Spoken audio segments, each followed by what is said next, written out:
Vamos a continuar con el ciclo de conferencias en torno a las tablas del maestro de Miraflores o de Juan de Segovia. Como ya saben los que vinieron el viernes pasado, tendremos que cambiar la cartela enseguida. Y hoy vamos a hablar de...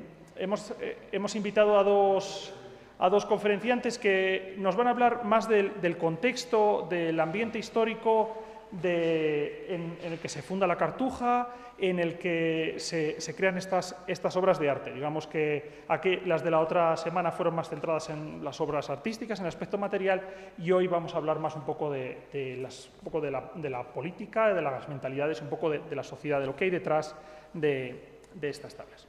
Bueno, el primero que va a hablar es Germán Gamero Igea, que es investigador del programa Margarita Salas en la Universidad de Burgos, en la Facultad de Económicas, pero él es un medievalista, especialista en la Baja Edad Media, hizo su tesis en la Universidad de Valladolid sobre la corte de Fernando el Católico, una gran tesis, un monumento que esperamos que se publique pronto, y ha sido investigador también postdoctoral en la Universidad de Las Palmas de Gran Canaria. Bueno, además es también grado en musicología por la Universidad de Valladolid. Bueno, ha sido investigador visitante de las universidades de Oxford, la Sorbona, en el CSIC de Madrid y en Roma, en la Sapienza, en la Escuela Española de Historia y Arqueología y en la Escuela Francesa también, en Roma. Y bueno, la lista de publicaciones es larguísima, es un excelente conocedor además de los archivos españoles, tanto como investigador como trabajando también en el archivo de Simancas durante una temporada. Y bueno, se ha dedicado, como digo, al estudio sobre todo de las cortes bajomedievales, de la Corona de Aragón sobre todo, también con algunas cosas sobre la castellana, y últimamente está dedicando una nueva línea de investigación en torno a los comerciantes y a la historia económica, a los mercaderes burgaleses, un poco más en relación con su nuevo puesto. Y bueno, hoy nos va a hablar sobre el ambiente religioso, que se titula Acercarse a Dios, religión y religiosidad en Burgos en tiempos del maestro de Miraflores. Así que muchas gracias por aceptar la invitación. Buenas tardes. ¿Se me oye? No. ¿Ahora? ¿No? ¿Tengo que acercarme más, a lo mejor? Vale, así mejor, ¿no? Ahora ya sí que se oye ahí un poco el... Vale. Bueno, pues buenas tardes a todas y a todos. Muchas gracias por venir hoy a estas conferencias. Bueno, yo en primer lugar, por supuesto, quería agradecer a doña Marta Negro, la directora del museo, haberme invitado a estas conferencias, y también a don Luis Arauz y por supuesto a ustedes, ¿no?, por estar hoy aquí. El objetivo de mi charla, de mi exposición, es mostrarles o intentar acercarnos a las tablas del maestro de Miraflores más bien como un testimonio de una época. Como ha mencionado don Luis Arauz, yo he trabajado sobre todo, yo soy especialista más en la época de los reyes católicos, ¿no? Entonces, claro, hablar de estas tablas como casi de cualquier otra cosa nos podría llevar muchísimo tiempo, ¿no? O sea, y hablar de ellas como un instrumento para conocer la época, pues eso, podríamos estar toda la tarde hablando de ello, y no es mi intención aburrirles a ustedes esta tarde de semejante manera. Lo único que quiero hacer es una pequeña apreciación, ¿no?, dado mi título, y es eso, que yo soy historiador, es decir, que yo voy a acercarme a las tablas y voy a acercarme al maestro de Miraflores, sí, desde el punto de vista de la religión, pero desde un punto de vista de la historia de la religión. Tendré que tocar algún concepto mínimo de teología, pero es evidente que yo no voy a profundizar en estas disquisitudes. Entonces, me gustaría empezar con una idea que yo creo que muchos tenemos arraigada en nuestra cabeza, y es que la fe es ciega. Es una expresión bastante popular, yo creo que todos los hemos empleado en alguna ocasión, ¿no? Pero no solo es un dicho popular, tiene también un poco de fundamentación, digámoslo así, teórica o bíblica, ¿no? Entonces, podemos recordar el pasaje del Evangelio de Juan, por ejemplo, el capítulo 20, versículo 29, en el que nos dice, dichosos los que creen sin haber visto, ¿no? O sea, es como muy típico de nuestra tradición, de nuestro argot popular. Pero en la época del maestro de Miraflores, ni esta expresión de la fe es ciega era tan popular, digámoslo así, ni a este versículo se le concedía tanta relevancia, ¿no? En la época en la que yo me voy a centrar, de este maestro, la fe es algo que se ve. Y para eso les traigo un ejemplo que yo creo que muchos, ¿no?, burgaleses hemos tropezado, ¿no? Es la capilla de la Concepción o de Santana, de aquí de la catedral, ¿no?, en donde podemos ver cómo no sé si se ve, sí, ¿verdad? Sí que ven el cursor. Bueno, la figura de la Virgen, ¿no?, que está en la calle central, en el segundo piso, está flanqueada por dos figuras femeninas. La primera es la iglesia, y la segunda es la sinagoga o la fe hebraica de los judíos, ¿no?, con sus tablas de los mandamientos de Moisés. Y como pueden ustedes ver, la sinagoga está ciega, ¿no?, porque para la concepción de estos cristianos del siglo XV, de finales del siglo XV, el pueblo hebreo es un pueblo al que no ha querido ver la revelación de Cristo como Salvador, ¿no? Y esa idea de ver es lo que me importa, lo que más voy a destacar a lo largo de estas conferencias. Entonces, este retablo está hecho por Gil de Siloé, como creo que ustedes saben, ¿no?, que es un artista que también está trabajando en la Cartuja de Miraflores, y se hace además como en la época de los 80, de finales del siglo XV, de tal manera que, bueno, nos acerca bastante al espacio. Estamos en Burgos, nos acerca bastante a la época, estamos a finales del siglo XV, y nos acerca también bastante a los comitentes, ¿no?, y a los artistas que están trabajando tanto en la catedral como en la Cartuja. Entonces, partiendo de esta base y de este contexto, yo lo que querría definir un poco también en estos primeros momentos es qué es para mí el contexto. Porque claro, los historiadores, cuando nos acercamos a un hecho, nos encanta hablar del contexto. Pero llega un momento en el que la palabra contexto o universo mental, o como ustedes lo quieran llamar, mentalidades, pierde el significado. O sea, ¿de qué voy a hablar?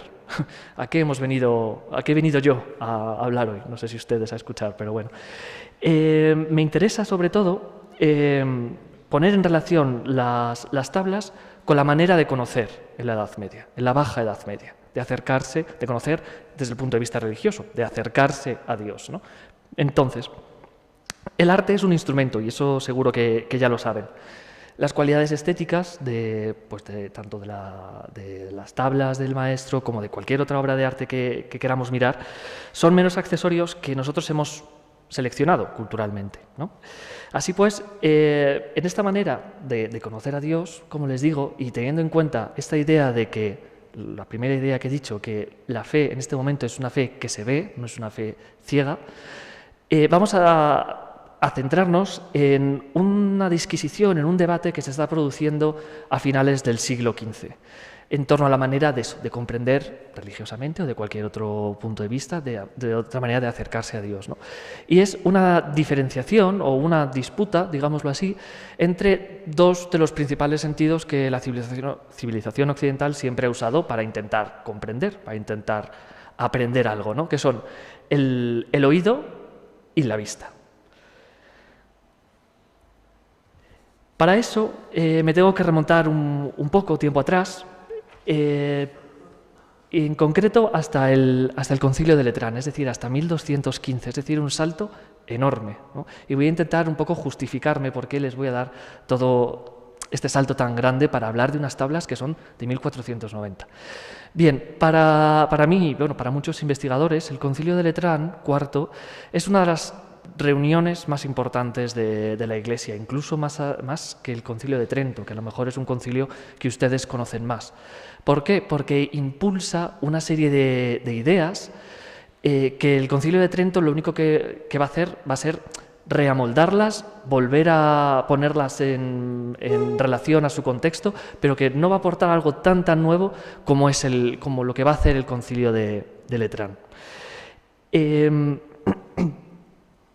En Letrán, uno de los aspectos por lo que es más conocido, el Concilio de Traan, es porque en él se establecen ya de manera definitiva los sacramentos. No es que no existiesen antes, ¿no? Pero ahora lo que se va a hacer es, bueno, darles una categoría más fuerte, más dogmática. Y por lo que a mí me interesa y por qué está todo esto conectado con el maestro de Miraflores y con el arte de finales del siglo XV, es por la idea del sacramento como ritual. Hoy en día, para nosotros, para casi todos nosotros, en muchas ocasiones los ritos han perdido mucho de su significado, ¿no? Ya casi no son importantes, pero no era así en la Edad Media. Y les pongo un ejemplo muy típico, que es el por ejemplo, de las bodas en la actualidad, ¿no? Es casi uno de los últimos ritos que nos quedan así como que es realmente un rito muy importante donde se invierte muchísimo dinero, muchísimo esfuerzo, muchísimo todo, ¿no? Y a pesar de que es uno de los pocos en los que nos queda esa idea, ¿no? Ese esfuerzo por fijarnos en el rito, ¿no? Aún así, también lo despreciamos en muchas ocasiones, ¿no?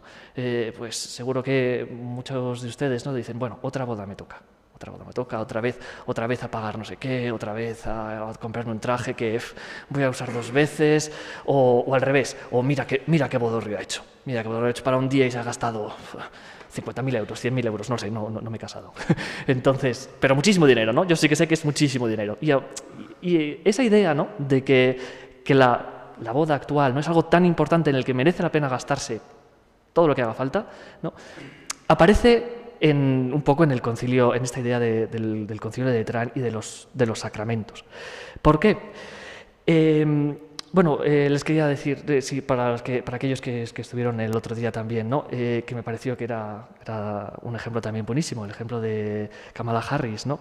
Cuando nos hablaba del traje que llevaba blanco, ¿no? Y esa idea de que en un rito como es la investidura puedes demostrar una serie de ideas que van más allá de simplemente tu mero atuendo. Bueno,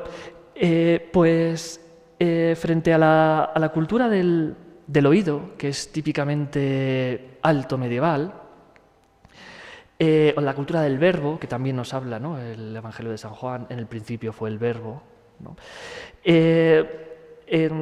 Podríamos decir que desde este concilio de Letrán, aparece en la sociedad, no sabemos muy bien por qué, bueno, ahora vamos a intentar explicar por qué, una obsesión por las imágenes, ¿no? Entonces, mi pregunta, ¿no? Como investigador, ¿no? es ¿por qué? ¿No? Es difícil de responder, pero en una charla que dura más o menos media hora, 3/4, me han recomendado que no me pase de ahí, ¿no? Yo sí que quiero mostrarles una idea que espero que les ayude, ¿no? Y es la idea de que nos encontramos, es verdad, desde el siglo XIII hasta el siglo XVI o incluso el XVII, nos encontramos ante un momento de un enorme esplendor. Yo creo que eso todos lo aceptaremos, ¿no? Incluso si nos centramos en lo que nos interesa hoy, que es el maestro de Miraflores y el reinado de los reyes católicos, claramente es un momento de gran expansión, de esplendor cultural, de esplendor económico, desarrollo político, en fin, ¿no? La construcción, por ejemplo, en España de su gran imperio, ¿no? Pero esto también es un momento también de fuertes contrastes también, ¿no? Yo creo que muchos de ustedes asociarán la Edad Media, cualquier siglo más o menos de la Edad Media, con la idea de que, es un momento, la Edad Media es un momento también de hambrunas, un momento también de pestes, un momento también de guerras, ¿no? Son los 3 grandes temas que siempre se relacionan con la Edad Media. Bien, pues tanto el desarrollo, tanto aquello que está a favor, ¿no? Digamos así, estas ideas de progreso, podríamos decir, ¿no? Como aquellos elementos que están un poco en contra, las desventajas, ¿no? Que tiene el periodo bajo medieval, producen una gran sensación de cambio, un cambio que no se había visto hasta ese momento. Y en especial a mí me gustaría destacar el cambio económico que se sufre desde este momento. Desde el siglo XIII, Europa, porque nosotros nos vamos a centrar solo en Europa, ¿no? Vive un momento de desarrollo económico que nunca, de crecimiento, no desarrollo, sino de crecimiento económico exponencial que nunca se había visto, jamás. Y va a ser muy difícil volver a encontrar un momento semejante. ¿Qué ocurre con esto? Bueno, está bien, claro, el desarrollo económico, ¿no? Pero esto también supone que genera muchas preocupaciones acerca del cambio que sucede, ¿no? Que el cambio que puede proponer, el cambio en la sociedad. Podemos poner diferentes ejemplos, ¿no?, que se me ocurría para intentar ilustrar esta idea en la Baja Edad Media de la obsesión por el cambio. Y, por ejemplo, El laberinto de la fortuna, ¿no?, de Mena, que yo creo que muchos de ustedes recordarán, es un ejemplo, ¿no?, esa idea de la fortuna cambiante, misteriosa, que bueno, hasta qué punto uno lo puede controlar, ¿no? Otro ejemplo que podríamos poner y que me parece también muy ilustrativo es el humanismo, y se lo traigo aquí a colación. Porque bueno, también en la charla anterior nos hablaron de un gran humanista burgalés, ¿no?, como es Alonso de Cartagena, tan vinculado además con la fundación de la Cartuja de Miraflores. Pues bien, es esa idea, ¿no?, del humanismo en el que ocurren muchas cosas en el humanismo, pero en relación con el hombre es la idea, bueno, muchas cosas están cambiando, pero los héroes, ¿no?, los héroes de la antigüedad, la idea de la fama, ¿no?, de la gente que puede ser famosa, que se puede sobreponer a cualquier cosa. Bueno, pues nosotros podemos podemos afrontar estos cambios, podemos sobreponernos a cualquier cosa que pase, tanto positiva como negativa, ¿no? Podemos controlar las cosas buenas que pasan y sobreponernos a las cosas negativas que nos están ocurriendo. Vale. Pero un último ejemplo, ¿no?, que a mí, bueno, que me interesa quizás destacar más hoy y que a mí personalmente me gusta mucho más, es el del mercado, ¿no? Es la idea de Burgos en este momento como una gran ciudad de mercaderes. Es decir, que el cambio no es algo que sea abstracto, sino que los propios convecinos de la ciudad están viendo cómo la gente puede subir y bajar de posición social, crear grandísimas riquezas a partir de sus negocios, pero también caer en la más miserable de las desgracias, ¿no? Entonces, en el fondo, lo que nos encontramos, tanto en los momentos del concilio, como en estos momentos que nos interesan más a nosotros, a finales de la Edad Media, es eso, es un cuestionamiento de la agencia humana. Al final estamos todos en manos de la fortuna. Pase para bien o para mal, estamos en manos de la fortuna. Y esto, como les digo, provoca cierta ansiedad. Y lo que se necesitan son medidas efectivas contra esta ansiedad, contra esta sensación de un cambio tan rápido, ¿no? Y para eso tenemos que una imagen vale más que 1000 palabras, ¿no? Es una idea que nosotros usamos hoy en día y que los medievales también lo sabían, ¿no? No eran ni más inteligentes ni menos que nosotros. Y esta idea de que una imagen puede ser mucho más efectiva que todo aquello que se diga simplemente de manera hablada, aparece claramente ahora, en este momento, ¿vale? En Letrán primero y luego después.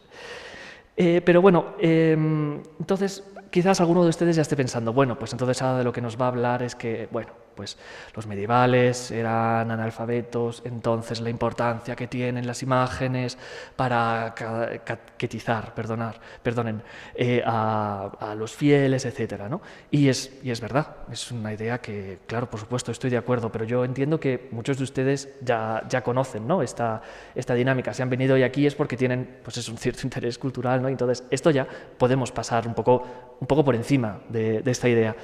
Y entonces, yo intentaré explicarles, ¿no?, o intentaré desarrollar qué implica esta manera de conocer a partir de las imágenes. Voy a intentarlo de dos maneras. En primer lugar, ofreciéndoles otras maneras de crear imágenes aparte de lo que son propiamente el arte, ¿vale?, las artes visuales, y luego las consecuencias que tiene un poco mentales todo esto.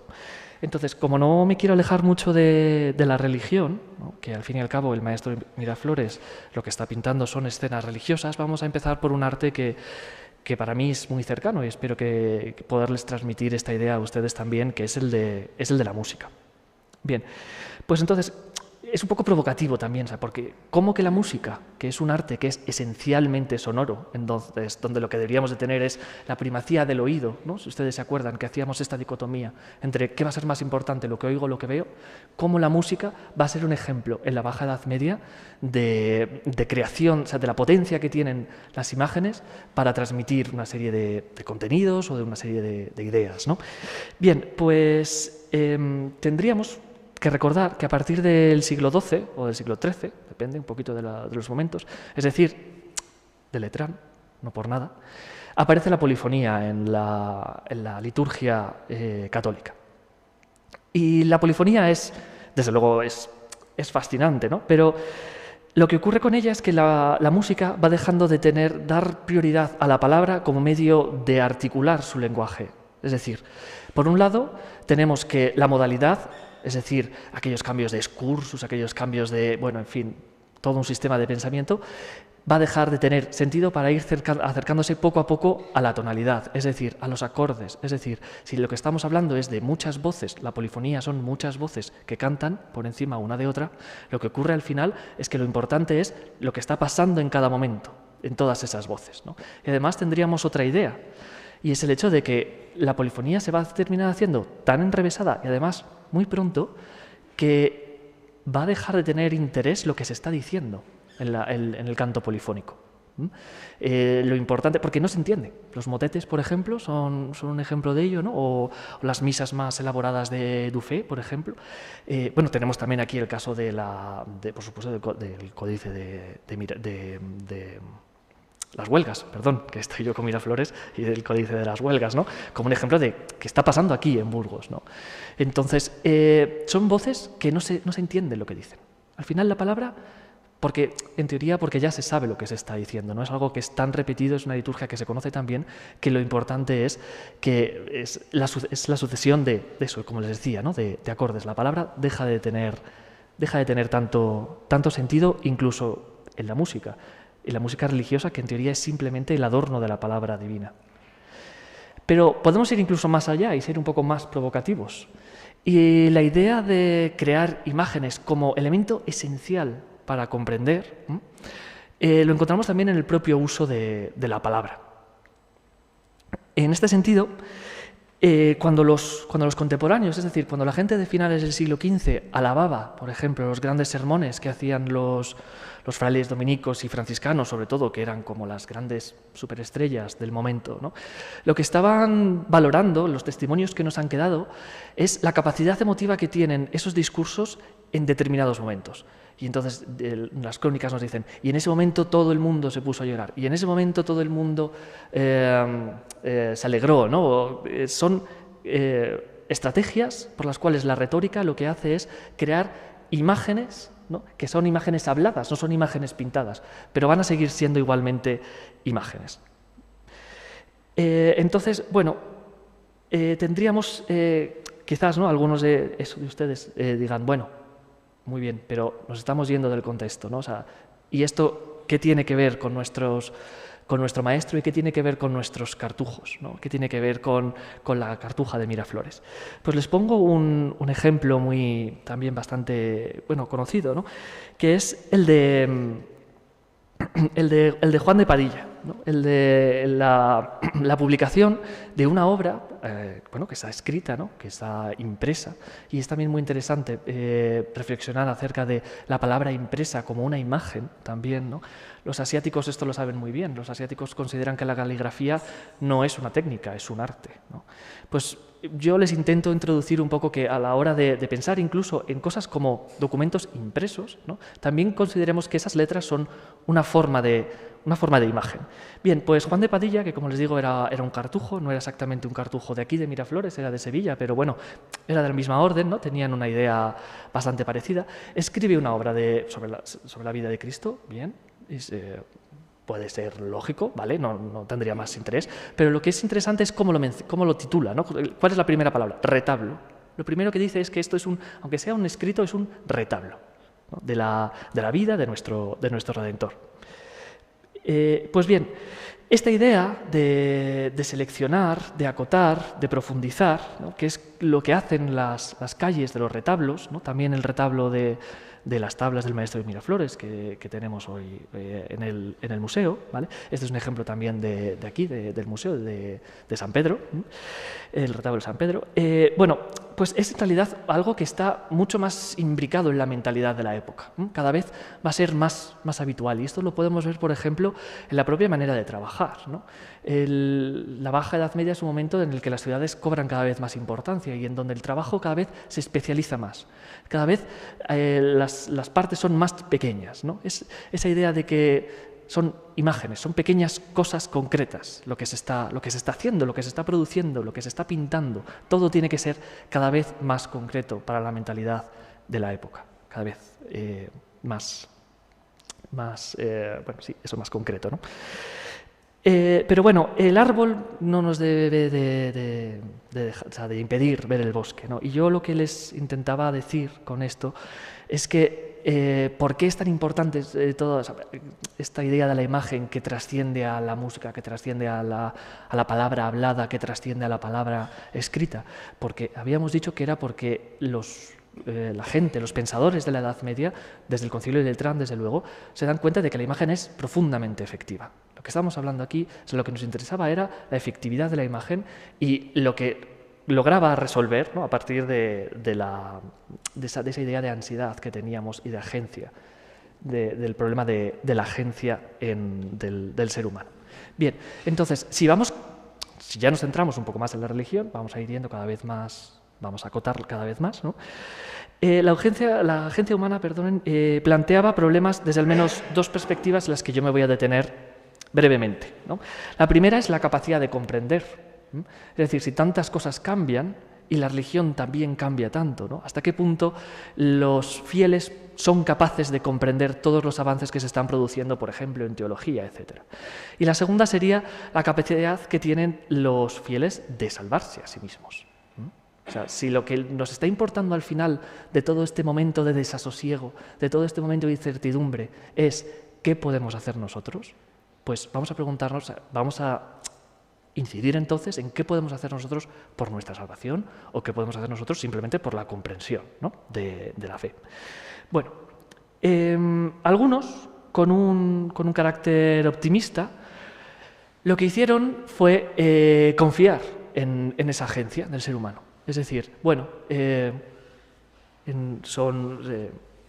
somos criaturas dotadas de raciocinio, entonces, por lo tanto, vamos a ser capaces de resolver todos los problemas que se nos planteen. Bien, en este sentido, lo que ocurre, sobre todo, o hacia donde deriva, es que se potencia la idea de dogma en la religión católica, ¿no? No es que no existiese antes, desde luego, pero si tenemos que enfrentarnos a momentos cada vez más diferentes, tenemos que tener verdades cada vez más fuertes, ¿no? Esta es una perspectiva, digamos que es la perspectiva de los optimistas, de aquellos que confían en el raciocinio humano, ¿no? Pero tendríamos también la opción pesimista, digámoslo así, ¿no? Aquella que considera que nos desbordan, los cambios nos desbordan. Da igual lo que hagamos porque al final no vamos a poder comprender, no vamos a poder actuar, no vamos a poder centrarnos, ¿no? Entonces, en este sentido, ¿no?, tendríamos que para lograr de alcanzar esa salvación, muchos intelectuales del cristianismo lo que hacen es replegarse sobre sí mismos. Lo único que no cambia soy yo. O sea, al final sigo estando conmigo mismo, ¿no? Entonces, si yo soy lo único que puedo saber, pues voy a intentar encontrar ese conocimiento o esa salvación dentro de mí mismo, ¿no? Y eso es lo que hacen los monjes de la Cartuja. Esto es la religiosidad esencial de la Cartuja. También tengo que decirles que, en general, Burgos no va a atender a esta segunda opción.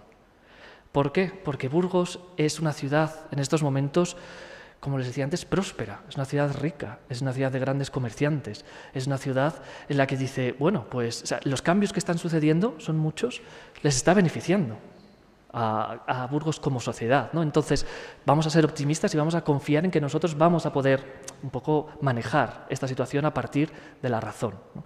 Y esto, aunque no se puede hacer una traslación directa, se ve también en sus órdenes religiosas, porque, bueno, aunque son gente que abandonan el estado laico, ¿no?, para incorporarse a la Iglesia, al fin y al cabo están viviendo en un mismo sitio.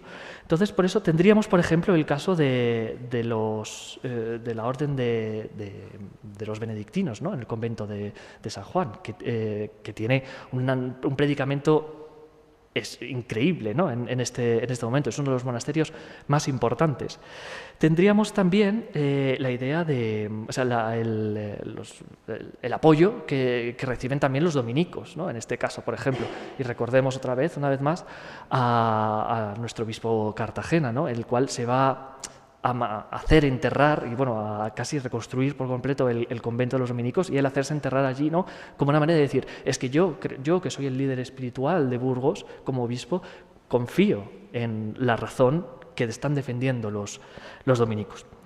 Pero esto no quiere decir que en general Burgos no viviese también esta espiritualidad interior, que es la que más nos interesa a nosotros, porque el maestro de Miraflores está vinculado con la Cartuja de Miraflores, ¿no? Porque, como les digo, siendo Burgos una ciudad tan importante, ¿no?, tan rica, tan próspera, que además vuelve a estar vinculada con la monarquía después de haberse desprendido un poco, ¿no?, de ese círculo cortesano con el reinado de Juan II, que establece aquí su mausoleo, ¿no? Pues digamos que en este caso, ¿no?, pues vamos a encontrar diferentes ejemplos. La Cartuja es el primero y es el más esencial, es el por el que estamos aquí, pero mi compañero es el que les va a hablar a ustedes más en detalle, entonces yo no voy tampoco a pisarle un poco su charla, ¿no? Estaría feo. Entonces, vamos a buscar otros ejemplos. ¿A alguno en la sala se le ocurriría un ejemplo de religiosidad interior que prospere ahora en Burgos? ¿Alguien? Los conventos de clausura, por ejemplo, las carmelitas descalzas, la religiosidad interior. Yo creo que la mística fue uno de los, digamos, acercamientos hacia la religiosidad a partir de lo que es la propia interioridad de la persona. Efectivamente, uno de esos grandes momentos va a ser la mística, en donde Burgos va a tener un papel fundamental. Sin embargo, un poquito antes, solo un poquito antes de llegar allí, tendríamos otra de las órdenes que va a estar en Burgos muy presente, ¿no?, que son los jerónimos, por ejemplo. O sea, casi igual que los cartujos, que es una orden que es extranjera y que se incorpora aquí, luego se lo explican a ustedes. Tenemos a los jerónimos, que es una orden como muy propia de la península ibérica y de Castilla en concreto, ¿no? Y aquí tendríamos el gran monasterio de Fresdeval, hoy en día lamentablemente en ruinas, pero muy poderoso en su momento, ¿no? Recuerden ustedes que el primer confesor de la reina católica era un jerónimo. No era un jerónimo de Fresdeval, era de Valladolid, Hernando de Talavera, pero bueno, era de la misma orden, digamos, ¿no? Al fin y al cabo comparten totalmente esa misma idea. Y podríamos hablar también, efectivamente, de esa religiosidad interior que aparece con la mística, ¿no? Y para eso tendríamos también la orden del Císter, en el caso de Burgos, que me parece muy importante señalarlo. ¿Por qué? Bueno, el Císter en general es una orden que surge como de reforma, ¿no?, en contra de Cluny, por su ostentación, etcétera, pero no vamos a entrar en eso porque está muy alejado del tiempo, ¿no? Pero digamos que donde hubo fuego, pues siempre quedan cenizas, ¿no?, como se suele decir. En la Baja Edad Media, el Císter ve o nos muestra una idea de revitalización de esa espiritualidad interior. Y hay dos grandes conventos que me interesa que ustedes conozcan o que recuerden, porque muchos de ustedes seguro que ya los conocen, ¿no? Son las huelgas de Valladolid y las huelgas de Burgos. Voy a empezar por Valladolid porque es mucho más rápido y no voy a detenerme en ello porque lo que nos interesa más es conocer el contexto de Burgos. En Valladolid tenemos la disgregación a final de la Edad Media también del convento de las huelgas, que es también femenino y es también del Císter, ¿no?, creándose uno nuevo que es el monasterio de Nuestra Señora de Belén. No sé si ustedes lo han oído hablar alguna vez de él. Este convento se crea, es también cisterciense y se crea por muchas disputas internas dentro del convento, pero también por la religiosidad, ¿no?, por la manera de vivir esa vivencia interior que proponen algunas de estas monjas. Las que son más partidarias de esta religiosidad interior se van a un convento nuevo, ¿vale?, y van a llegar a tal punto en el que esa religiosidad interior va a empezar a rozar la herejía, ¿no?, y muchas de ellas lamentablemente serán condenadas en el gran auto de fe de 1549, ¿no?, de Valladolid, ¿no?, porque bueno, estaban empezando a abrazar o a leer, a debatir sobre las ideas de Lutero, por ejemplo, etcétera. En Burgos no llegamos a ese extremo, es cierto, tendremos algún verso suelto, como es el licenciado de Encinas, ¿no?, que es uno de nuestros grandes famosos herejes, pero no tenemos una comunidad que sea tan radical en cuanto a su religiosidad interior. ¿Qué ocurre en huelgas en Burgos? Tenemos el caso de Teresa de Cartagena, no sé si ustedes la conocen, es sobrina de este obispo de Cartagena que ya le he mencionado ya 3 veces, ¿no? O sea, imagínense la importancia que tiene, y es una mujer que es excepcional, y es excepcional, como decía muy bien el profesor, para la mística española. Ella es una mujer, bueno, que joven, o sea, de manera joven se va a las franciscanas, al monasterio de Santa Clara, pero luego se traslada a las huelgas. y muy pronto se queda sorda. Entonces, este impedimento de comunicarse con los demás le provoca un cierto interés, bueno, una cierta reflexión intelectual, ¿no? Y claro, pues al sentirse tan sola, pues la religiosidad interior suya, ¿no? La va a potenciar enormemente, de tal manera que la podemos considerar como es la primera autora de la que sabemos, o sea, de la que tenemos textos en castellano, seguro, y es burgalesa, ¿no? Y es también la predecesora directa del Carmelo reformado, de Santa Teresa, de la mística, de los grandes místicos españoles del siglo XVI. Pero bueno, vamos a seguir un poco avanzando y estoy seguro que muchos de ustedes estarán pensando que hace mucho que no les hablo de las imágenes del maestro de Miraflores, es decir, que ya me he vuelto a ir por las ramas como buen historiador. Por ahora, aunque esto pudiera, digamos, contextualizar la idea de la cartuja, ¿no? Vamos a volver al maestro de Miraflores para afrontar un contrasentido, que no sé si alguno de ustedes lo ha pensado, ¿no? Es decir, al final yo les he hablado de religiosidad interior, es decir, de algo totalmente personal, totalmente subjetivo, cuando lo que yo he empezado es decir que lo más importante en este momento son las imágenes, es la creación de imágenes. Es un contrasentido y es cierto, ¿no? Pero es que la vida es un contrasentido en muchas ocasiones, ¿no? que les voy a decir yo a ustedes. Pero que sea un contrasentido no significa que no lo podamos explicar. Y para ello tengo que volver otra vez a Letrán, porque, como les digo, para mí Letrán me parece que es uno de los momentos, el concilio de Letrán IV, es uno de los momentos centrales en este momento. Y no me voy a alejar mucho de lo que les había dicho, que es la idea de sacramento, ¿no? Esa idea de que en el concilio de Letrán IV se establecen los sacramentos como una idea de una imagen, de un ritual muy potente capaz de actuar, ¿no? Es por sí mismo, porque es una imagen y es capaz de convencer a la gente. Bien, el sacramento que más interés nos mostró en la propia Edad Media y que también nos interesa hoy recalcar es el de la Eucaristía, ¿no? Es el de la consagración, porque es una idea muy compleja. Eso yo creo que muchos de ustedes estarán de acuerdo conmigo. La idea de comunión en la Alta Edad Media significa simplemente unión común de los fieles, ¿no? Es decir, la celebración era más para reunir a la comunidad, al grupo, y celebrar algo. ¿Por qué? Porque la Alta Edad Media está muy influenciada por San Agustín y San Agustín está muy influenciado por Platón.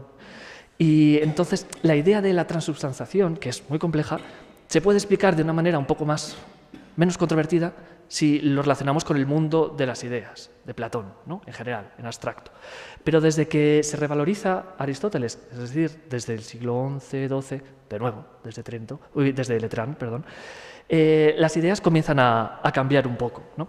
Y entonces, al darse una importancia cada vez mayor, ¿no? a la idea de imagen como que es realmente, que tiene agencia sobre lo que está sucediendo, lo que ocurre es que el cuerpo de Cristo ya no es algo ideal, sino que es algo material.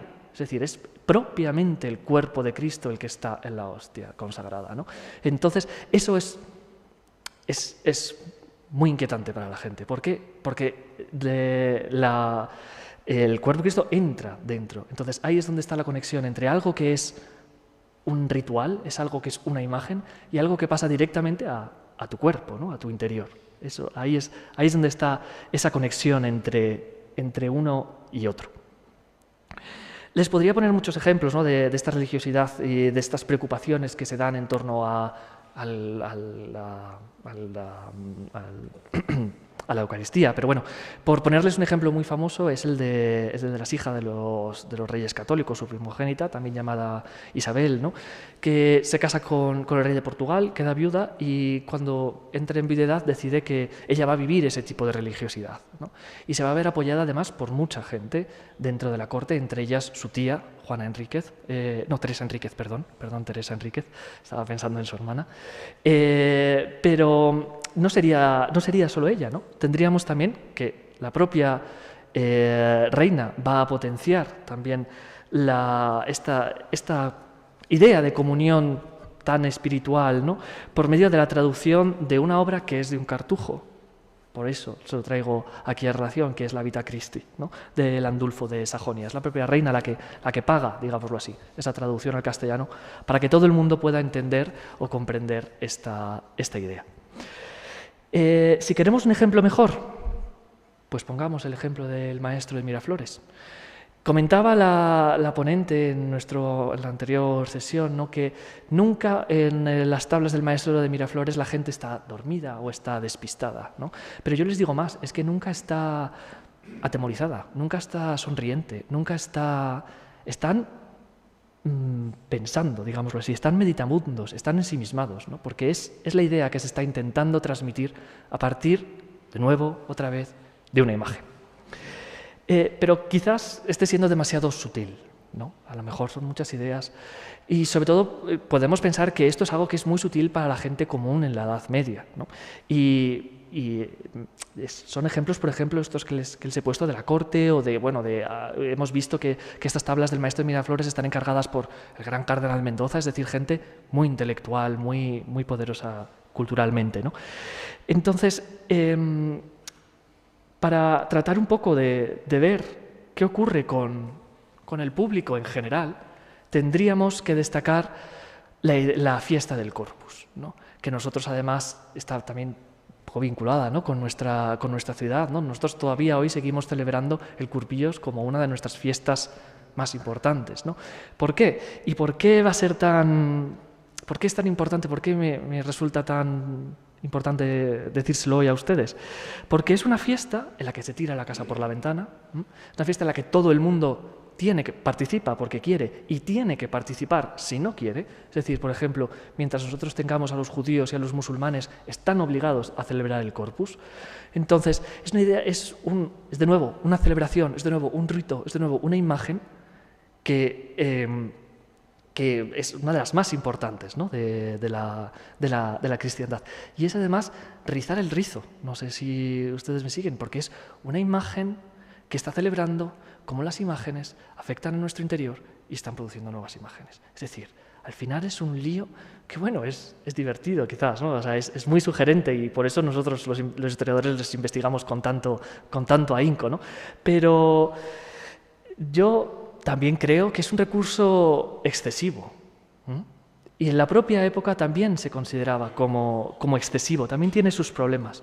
La sobreexplotación, estar constantemente pensando en imágenes, en crear una imagen de una imagen de una imagen, al final termina generando conexiones insospechadas, ¿no? Por ejemplo, nosotros en la carrera se nos explica, ¿no?, muchas veces cuando estudiamos mentalidades, que era muy típico en la Edad Media los postres partirlos en tres, haciendo referencia a la Trinidad, por ejemplo, ¿no?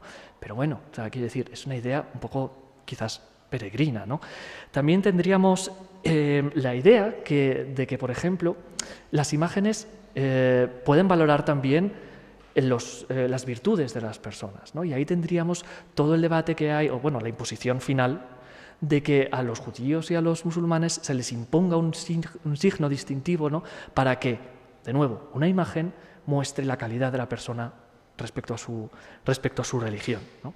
Incluso podríamos decir que, bueno, los reyes y los nobles en menor medida son también una imagen de la divinidad. ¿Por qué? Porque ejercen un poder, nosotros hoy diríamos el poder ejecutivo, ¿no? Y claro, si Dios es poderoso, ellos son un reflejo de aquello y entonces se pueden presentar como parte de ese séquito divino o incluso como la propia divinidad, ¿no? Es muy famoso en las fiestas de Juan II en Valladolid que en unas justas caballerescas él se hace representar como Dios, ¿no? Entonces aquí ya empiezan a haber algunas cosas que son sacrílegas, que son un poco mágicas, que son un poco que no sabemos muy bien si estamos realmente hablando ya de religión o de qué, ¿no? Esto, además, tendrá repercusiones, por supuesto, ¿no? Algunos, de manera radical, abolirán todas las imágenes, ¿no? Mientras que otros lo que harán será individualizar las imágenes, centrarlas incluso cada vez más, volver al mismo mecanismo de siempre. Pero otros simplemente lo que van a hacer es terminar por descartar las imágenes, terminar por irreverenciar las imágenes e incluso la religión, finalmente, todo lo que aquello supone, ¿no? Hablar de religiosidad en la Edad Media, que era mi intención en estos minutos que hemos tenido, supone hablar de todos los problemas a los que se enfrentaban, ¿no?, tanto el hombre corriente como los grandes pensadores. pero a la hora de intentar relacionarse con Dios. Pero también hay otra opción, que es la de desapego. Sería muy arriesgado hablar de ateísmo porque es un concepto que es muy moderno, pero normalmente cuando los historiadores hablan de la Edad Media, incluso de la Edad Moderna, se dice que todo gira alrededor de la religión. Y es verdad, pero también gira alrededor de la religión para darle la espalda. En parte, esto será consecuencia o causa, mejor dicho, de la Reforma protestante, ¿no? Pero cuando les digo todo, es todo, desde que he empezado a hablar. No nos quedemos solo con las imágenes, ¿no? Recordemos cuál era el objetivo, cuál era la intención de las imágenes, que era responder a una ansiedad social, digámoslo así, ¿no? Acerca de la capacidad de actuar del ser humano. Y ahí tendremos los conceptos de la gracia, ¿no? Divina, como redentora única, capaz de redimir. O ahí tendremos los conceptos de predestinación, ¿no? Que también seguirán otras ramas del cristianismo reformado, ¿no? Pero bueno, esto ya son conceptos que son otra historia. Muchas gracias.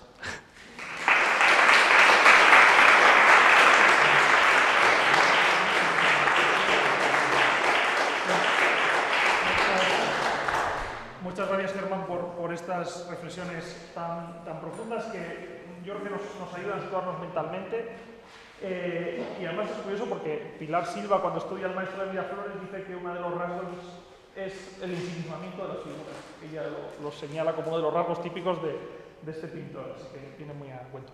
Paramos dos minutos y seguimos con la siguiente conferencia y luego hacemos las preguntas al final, si les parece, las dos intervenciones conjuntas.